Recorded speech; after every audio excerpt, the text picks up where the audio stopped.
आज बात करते हैं ट्रेकियोस्टमी के बारे में कि ट्रेकियोस्टमी क्या होता है और ट्रेकियोस्टमी किस लिए करते हैं। It is a elective procedure where prolong ventilation is required. ये एक इलेक्टिव प्रोसीजर है जिन पेशेंट में आपको लंबे समय तक के लिए वेंटिलेट करना होता है, तब आप वहाँ पे उस पेशेंट का ट्रेकियोस्टमी डिसाइड करते हैं। As an alternative when intubation is not possible, जहाँ पे आपके पेशेंट्स को आप किसी भी तरह से इंट्यूबेट नहीं कर पा रहे हैं, तब वहाँ पे आप ट्रेकियोस्टमी करते हैं। Third is for laryngeal surgeries and fourth is upper obstruction, oedema हो गया होगा, फॉरेन बॉडी हो या लेरेंजाइटिस हो गया हो, तब भी आप ट्रेकियोस्टमी डिसाइड करते हैं।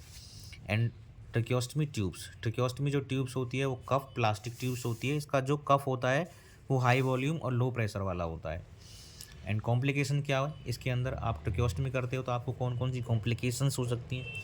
हेमोरेज हो सकता है, ब्लीडिंग हो सकती है, न्यूमोथोरेक्स हो सकता है, इंजरी टू ट्रैकियल लेरिंग्स हो सकती है, सर्जरी, एम्फाइजीमा हो सकता है, blockage of tubes due to secretions हो सकती है, इन्फेक्शन हो सकता है और ट्रैकियल अल्सरेशन होता है।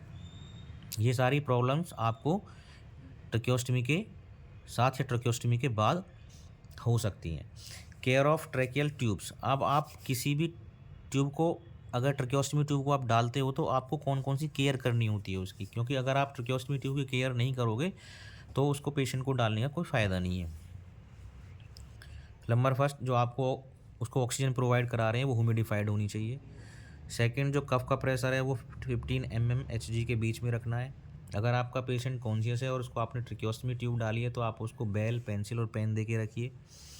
आपको पेशेंट को सक्शन करना है तो केयरफुली और एसेप्टिक प्रोसीजर फॉलो करना है। आपको इन्फेक्टेड सक्शन ट्यूब्स के द्वारा पेशेंट को सक्शन नहीं करना है और आपको रेगुलर इंटरवल पे ही पेशेंट को सक्शन करना है। इन्फेक्लोटिक एयरवेज कुछ एमरजेंसीज हैं, क्रिकोथायरोटोमी है। इसके बाद डिसएडवांटेज इसकी क्या है, कार्टिलेज और लेयरिंग्स इसका डैमेज हो जाता है, इंजरी हो जाती है उनको। एंड नेक्स्ट है आपका निडल क्रिकोथायरोटोमी।